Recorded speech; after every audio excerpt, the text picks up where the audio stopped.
பொன்னியின் செல்வன் மூன்றாம் பாகம் கொலைவாள். அத்தியாயம் 28. ஒற்றனுக்கு ஒற்றன்.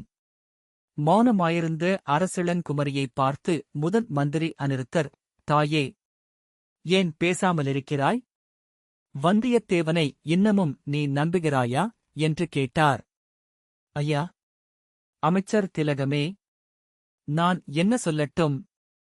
இன்னும் சற்று நேரம் தாங்கள் பேசிக்கொண்டே போனால் என்னை நானே சந்தேகிக்கும்படி செய்து விடுவீர்கள் போலிருக்கிறதே என்றாள் இளவரசி. காலம் அப்படியிருக்கிறது, அம்மா. யாரை நம்பலாம், யாரை நம்பக்கூடாது என்று தீர்மானிப்பது இந்த நாளில் அவ்வளவு சுலபமில்லைதான். நாலாபுறமும் அவ்வளவு விரோதிகள் சூழ்ந்திருக்கிறார்கள், அவ்வளவு மர்மமான சூழ்ச்சிகள் நடந்து வருகின்றன என்றார் முதன் மந்திரி அநிருத்தர். ஆனாலும் தங்களுக்கு தெரியாத மர்மமும் தாங்கள் அறியாத சூழ்ச்சியும் இராது என்று தோன்றுகிறது. நான் அனுப்பிய தூதனைப் பற்றி அவ்வளவு விவரங்களையும் எப்படி தெரிந்து கொண்டீர்கள் என்று கேட்டாள் குந்தவை தேவி. அம்மணி, நான் 1000 கண்களும் 2000 செவிகளும் படைத்தவன். நாடெங்கும் அவை பரவியிருக்கின்றன. பழுவூர் அரண்மனையில் என் ஆட்கள் இருக்கிறார்கள். பழுவூர் இளையராணியின் மெய்க்காவலர்களிலே எனக்குச் செய்தி அனுப்புகிறவன் ஒருவன் இருக்கிறான். ஆழ்வார்க்கடியானைப் போல் ஊர் ஊராக அலைந்து திரிந்து செய்தி கொண்டு வருகிறவர்கள் பலர் இருக்கிறார்கள். சுற்றுப்புற நாடுகளிலோ நான் அறியாமல் எந்த காரியமும் நடைபெற முடியாது என்றுதான் எண்ணிக்கொண்டிருக்கிறேன். ஆயினும் யார் கண்டது? என்னையும் ஏமாற்றக்கூடியவர்கள் இருக்கலாம். நான் அறியாத மர்மங்களும் நடைபெறலாம். இவ்வாறு முதல் மந்திரி சொன்னபோது, பொன்னியின் செல்வன் இப்போது சூடாமணி விஹாரத்தில் இருப்பதும் இந்த பொல்லாத மனிதருக்கு தெரியுமோ என்ற எண்ணம் குந்தவைக்கு உண்டாயிற்று. அதை அவள் வெளியிடாமல் மிகுந்த சிரமத்துடன் அடக்கிக் கொண்டாள். ஐயா, நீங்கள் சொல்வதெல்லாம் உண்மையாக இருக்கலாம், ஆனால் அந்த வாணர் குல வீரன் பழுவூர் ராணியின் ஒற்றனாயிருப்பான் என்று மட்டும் என்னால் நம்ப முடியவில்லை. அவனை தயவு செய்து விடுதலை செய்து விடுங்கள் என்றாள். நன்றாக யோசித்துப் பார், அம்மா. அந்த பெண் நந்தினியிடம் மாயமந்திர சக்தி ஏதோ இருக்கிறது. சிவபக்தன் மதுராந்தகன் அவளுடைய வலையில் விழுந்து இராஜ்யத்தில் ஆசை கொண்டான். சம்புவரையரின் மகன் கந்தமாறன் அவளுடைய ஓலையை எடுத்துக்கொண்டு ஆதித்த கரிகாலனிடம் போயிருக்கிறான். பழுவேட்டரையர்களின் பரம விரோதியாயிருந்த பார்த்திபேந்திரன் இன்று பழுவூர் ராணியின் அடிமையாகிவிட்டான். சோழ இராஜ்யத்தை 2ஆகப் பிரித்து மதுராந்தகனுக்கு ஒரு பகுதியும் ஆதித்த கரிகாலனுக்கு ஒரு பகுதியும் கொடுத்து ராஜி செய்து வைக்கவும் அவன் முன் வந்திருக்கிறான். இது என்ன அக்கிரமம்? இராஜ்யத்தை 2ஆகப் பிரிக்கவாவது? எங்கள் குலத்து முன்னோர்கள் எவ்வளவு கஷ்டப்பட்டு ஒன்று சேர்த்து பெரிதாக்கிய மகா இராஜ்யம் இது. இராஜ்யத்தை பிரிப்பதை நீ விரும்ப மாட்டாய், நானும் விரும்பவில்லை, தாயே. 10 நாட்களுக்கு முன் இந்த யோசனையைச் சொல்லியிருந்தால் பார்த்திபேந்திரனும் பொங்கி எழுந்திருந்திருப்பான். இப்போது அவனே இந்த ஏற்பாட்டுக்கு முதன்மையாக நிற்கிறான். இது என்ன விந்தை? அந்த பழுவூர் ராணியிடம் அப்படிப்பட்ட மாய சக்தி என்னதான் இருக்கும்? இளவரசி, அதை நான் உன்னிடம் கேட்க வேண்டும் என்றிருந்தேன். நீ என்னை கேட்கிறாய். போகட்டும், வந்தியத்தேவன் மட்டும் அவளுடைய மாய சக்திக்கு உட்பட மாட்டான் என்று எதனால் நீ அவ்வளவு நிச்சயமாகச் சொல்கிறாய்? ஐயா, காரணம் கேட்டால் எனக்குச் சொல்லத் தெரியாது. மனதுக்கு மனதே சாட்சி என்பார்கள். வாணர்குல வீரன் அத்தகைய துரோகம் செய்ய மாட்டான் என்று என் மனத்தில் ஏனோ நிச்சயமாகத் தோன்றுகிறது. அப்படியானால் அதை பரீட்சித்து பார்த்துவிடலாம், அம்மா. அப்படி என்ன பரீட்சை? காஞ்சிக்கு ஒரு தூதனை நாம் உடனே அனுப்பியாக வேண்டும்.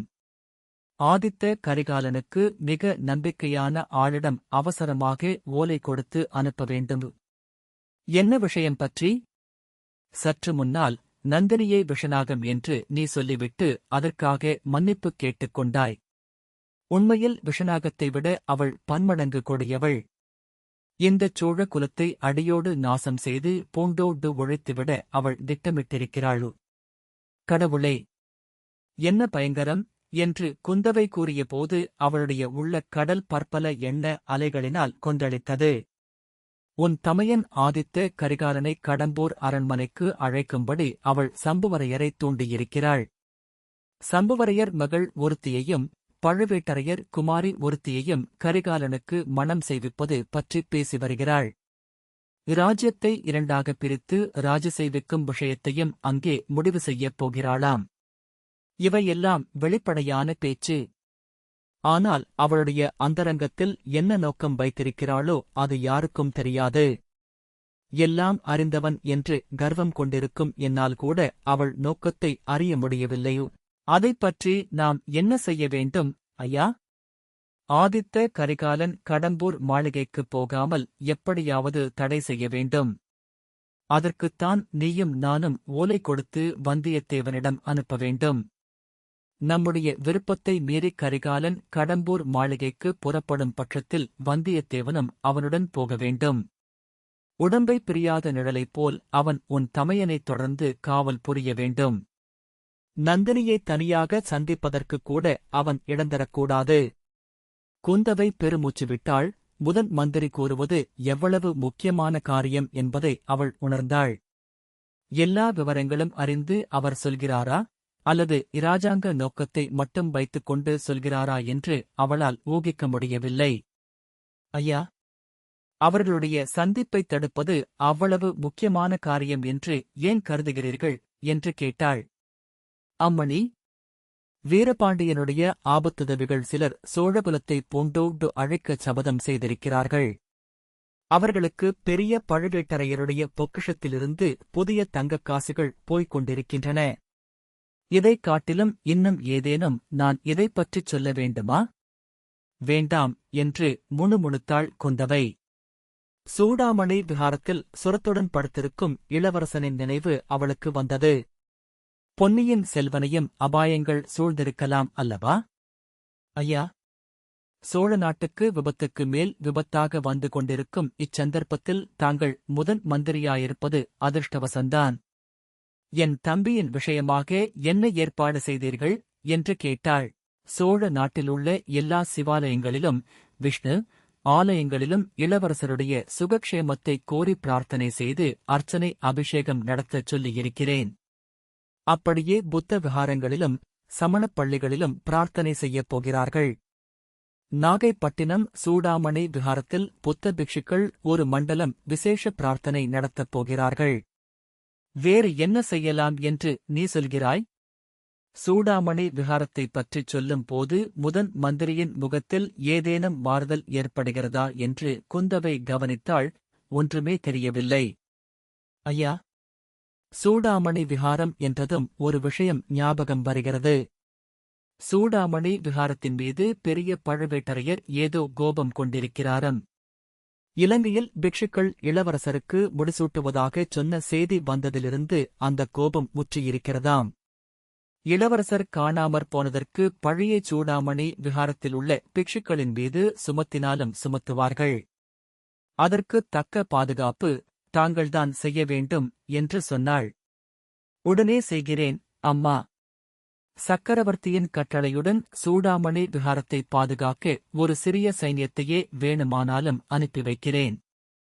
வந்தியத்தேவனை காஞ்சிக்கு அனுப்புவது பற்றி என்ன சொல்கிறாய்? ஐயா, அவ்வளவு முக்கியமான காரியத்துக்கு வேறு யாரையாவது அனுப்புவது நல்லதல்லவா? உனக்கு மட்டும் அவனிடம் நம்பிக்கை இருந்தால் அவனையே அனுப்ப விரும்புகிறேன். அவனுடைய வீர சாகச செயல்களைப் பற்றியும் தெரிந்து கொண்டிருக்கிறேன். எதற்கும் அஞ்சாத அசகாய சூரனையே இந்த காரியத்துக்கு நாம் அனுப்ப வேண்டும். இன்றைக்கு நான் அரண்மனை முற்றத்துக்கு வந்து கொண்டிருந்த போது என் கண்ணாலேயே பார்த்தேனே. அந்த வைத்தியனை என்ன பாடுபடுத்திவிட்டான். நான் குறுக்கிட்டு தடுத்திராவிட்டால் வைத்தியர் மகன் யமனுக்கு வைத்தியம் செய்யப் போயிருப்பான். இளைய பிராட்டி இதைக் கேட்டு பூரிப்பு அடைந்தாள். ஆயினும் சிறிய தயக்கத்துடன், வீரனாயிருந்தால் மட்டும் போதுமா? பட்படப்புக்காரனாயிருக்கிறானே. எவ்வளவு விரைவில் சண்டை தொடங்கிவிட்டான். அதற்கு வேணுமானால் பின்னோடு என்னுடைய சீடன் திருமலையையும் அனுப்பி வைக்கிறேன்.